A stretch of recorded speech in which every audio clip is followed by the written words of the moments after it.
Now, so far we have spoken of long-term memory as if it were one big unitary store. But in fact, long-term memory can be subdivided into different aspects. Perhaps the most conventional and broad division that we typically make in long-term memory is the difference between declarative memory, also known as explicit memory, and non-declarative memory, also known as implicit memory. Now, this is really the difference, and that's where the names come from.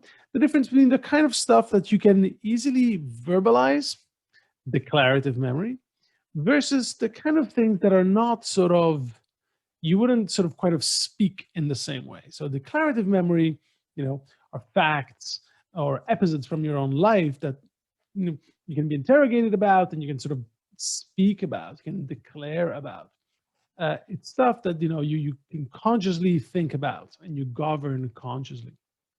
On the other hand, non-declarative memory tend to be more implicit types of memories. So non-declarative memory, for example, includes procedural memory, and this is the kind of thing where you learn a skill, learning to ride a bike, learning to tie your shoes. These are these are not things that you would be able to speak the way in which you do it. You know how to do them, but you don't quite possess them in a in a sort of conscious manner. You don't think about every movement you do when you tie your shoes. You just do it. Something that you know how to do more so than you know how to explain. That's why we call it non-declarative. Perceptual learning, which really is priming. So it's the idea that you can be perceptually primed. So one stimulus, one stimulation can prime your system, and that's a form, obviously, of learning. But this too is implicit. You wouldn't be able to articulate that you're being primed. Your system, your body your mind is being primed. Similarly, classical conditioning, and this is we've studied this at the beginning of the course. And again, this is a sort of knowledge that events might co-occur, or that one event predicts another event. But again, it's not something that sort of you consciously think about and go like, oh, wow, every time they ring bells, somebody brings me a piece of meat, so I'm going to start salivating. It's not under the rule of your conscious behavior. And finally, things like non-associative learning. The best example is, imagine being in a room. There's a clock ticking in the background, and you hear it, but then after a while, it kind of fades into the background. That is habituation. So things that are there, but because your body, your mind has found out that it's non an immediately threatening or important stimulus, it kind of stops paying attention to it, and it kind of fades into the background, and you become less sensitive to it. And of course, the reverse of that, sensitization. So these are all forms of learning, but they are implicit type learnings. They're not the type of learning that you'd be able, to stand in front of someone and sort of speak and repeat and declare in that way. That's why we call it non-declarative memory. Now, contrast that to declarative memory or explicit memory. And this is typically divided into episodic memory. And episodic memory is really your memory for events. So things like specific personal experiences from a specific place and time in your life. So these tend to be personally highly relevant, or rather episodes from our own life, the memory for things that have happened to you, and our ability to, so to speak, travel through time and conjure some event that has happened to us and recall it. So there's a memory for events, or episodic memory, and memory for facts, also known as semantic memory. And this is really, your world knowledge, object knowledge, vocabulary knowledge.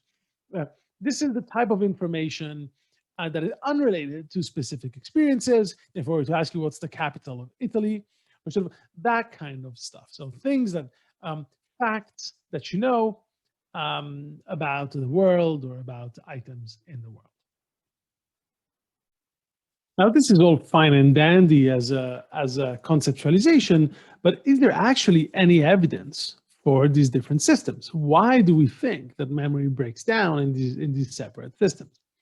For example, in the case of declarative memory, so for semantic versus episodic memory, as always, the best source of evidence comes from cases of dissociation, very typically from the neuropsychological literature. There's one famous patient KC, who suffered the damage to his hippocampus in the context of a road traffic accident that he had. And after the accident, he was very apparently had both anterograde and retrograde amnesia for episodic memory only. His semantic memory was actually perfectly intact. In fact, here's an interview of Tulving interviewing Kent Cochrane.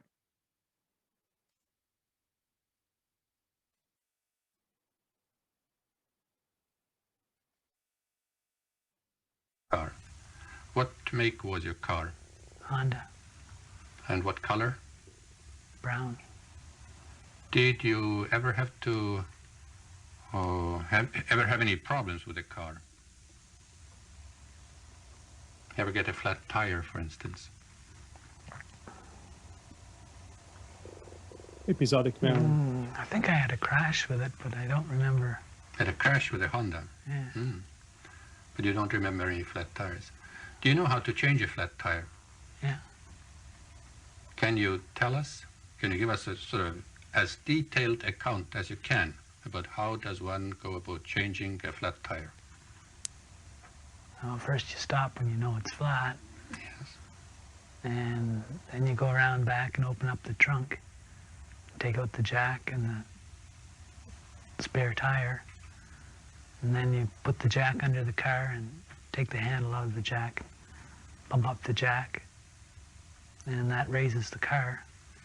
Then you take the socket wrench and take off the bolts off the tire and take the tire off and put the other tire on, put the bolts back on and take the jack down and you change the tire. That's very good.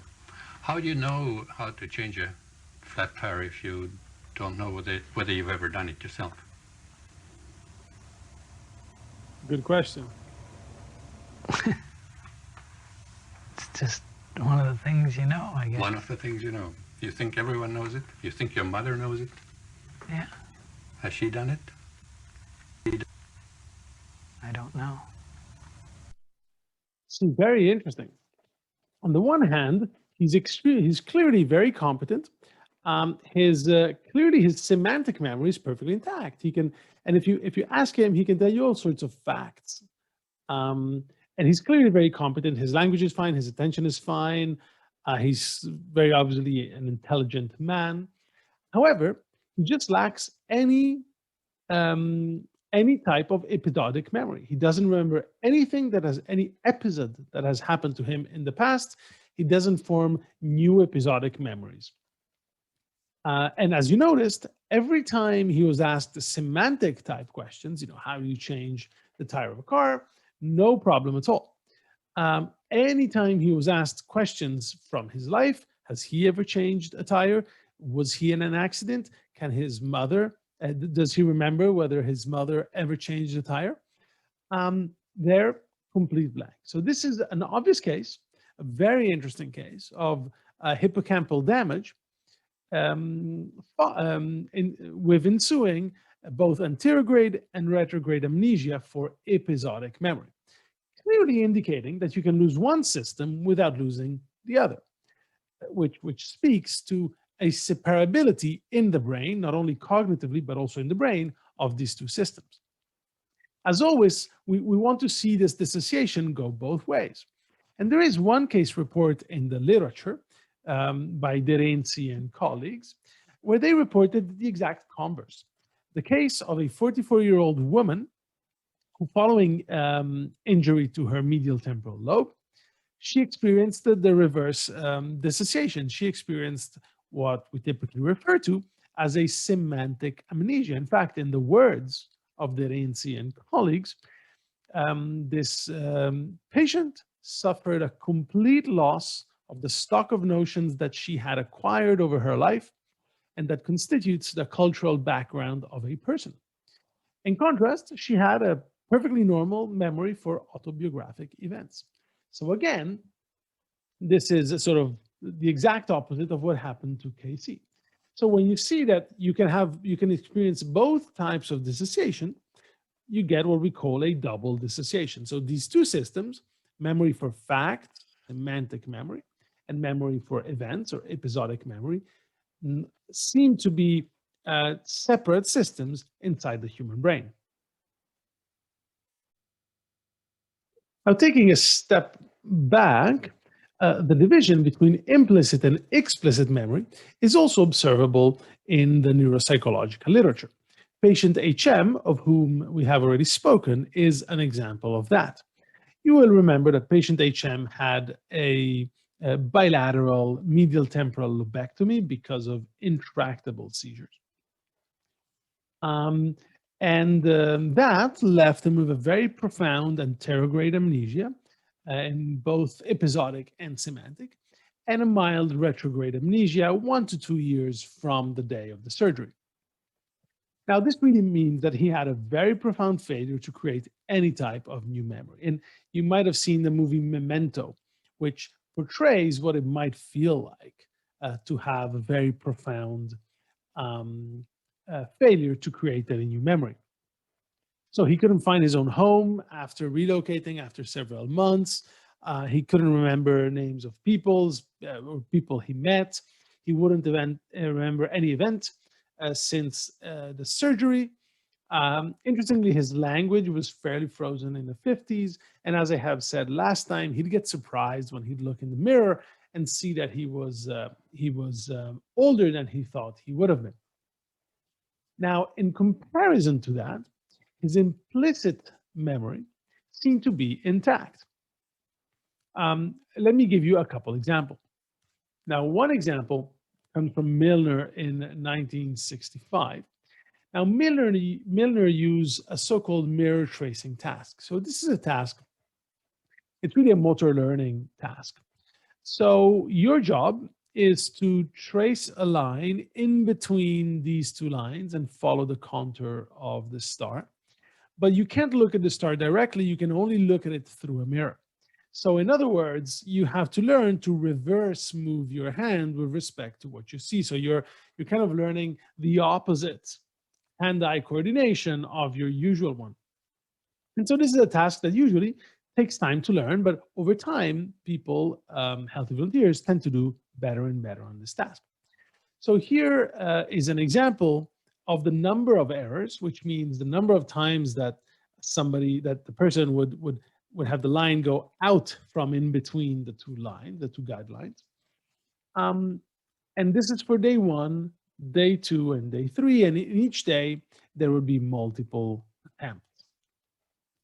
And so if you look at the first day, it starts out with a lot of errors, but see the slope? It means that at every trial, he's doing fewer and fewer errors, or at least, sorry, the trend is towards fewer and fewer errors over time. So this is exactly an example of learning. And on day 2, he'd be better than on day 1 on average. And on day 3, he'd be better than on day 2 and day 1. So these data very clearly say that HM is improving over trials in the same day and over days as he practices more and more this task. Nonetheless, if you ask him, he has no conscious, he had no conscious recollection of any previous training. So definitely demonstrating a very clear dissociation between his explicit, in fact, in this case, his episodic, the ability to remember that he trained on this task, versus his implicit memory. A second example of this, so it's not only motor, it actually also works at the more cognitive, sort of higher up cognitive level. And a wonderful example is the work of Graf et al. In 1984. And they used the technique of STEM completion. And it goes like this. You're first given a list that you read and you study. You know, you might have a number of words in there. And then you're asked to report what you've studied, but in one of 3 different ways. So on different trials, it would be a different way. Sometimes he'd be asked to just freely recall, just tell me as many words as you remember. And when you do that, he's significantly impaired. So you can see that the mean percentage correct words that he'd recall is very low for amnesic patients, HM, compared to healthy volunteers. Now, here's what's interesting. If instead of just saying, okay, tell me all the words you remember, you were to say, I will give you the stem of a word, complete it with a word from the list. You know, if this were the list, you'd give the stem UMB, and hoping that the person would say umbrella. And you specifically said, give me a word that comes from the list. Turns out, in this case, HM can actually do much better. In fact, not too different from healthy volunteers. Not only, if you make it even more general, you say you use the word stem completion paradigm. So now, instead of saying complete the stem with a word from the list, you say, after studying this list, you say, look, I'll give you a stem, just complete it with anything you want. It doesn't matter where the word comes from, just complete it. Turns out here too, HM clearly does just as well, in fact, numerically a little better than healthy volunteers. So again, this is really good evidence that our systems of declarative, explicit versus implicit memory are separable at a neural level.